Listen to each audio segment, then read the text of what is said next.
బాలినేని తమ నాయకుడని అందులో ఎలాంటి తారతమ్యం లేదన్నారు మంత్రి మేరుగ నాగార్జున. బాలినేని ఆధ్వర్యంలో పనిచేస్తామని స్పష్టం చేశారు ఆయన. ఇక ఫ్లెక్సీలు తన క్యాంప్ ఆఫీసులో చినగలేదు, బయట చినిగాయని చెప్పుకొచ్చారు ఆయన.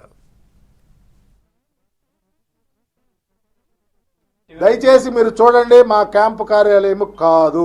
మీరు మాట్లాడేటప్పుడు జాగ్రత్తగా మీరు ఒకసారి విపులంగా దయచేసి కన్సంట్రేట్కి వెళ్దాం. నేను నా క్యాంపు కార్యాలయం ఇప్పుడు వచ్చా. ఫ్లెక్సీలు ఎక్కడన్నా ఏదైనా చినిగుండొచ్చు.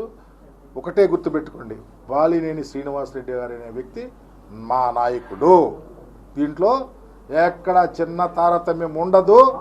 మా గౌరవ ముఖ్యమంత్రి గారి ఆశీస్సులు మా అందరికీ, బాలినేని శ్రీనివాసరెడ్డి గారికి మా అందరికీ ఉన్నాయి.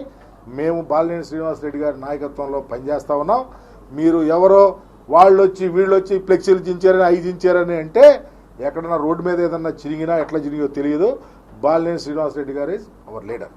దయచేసి మీరు చూడండి, మా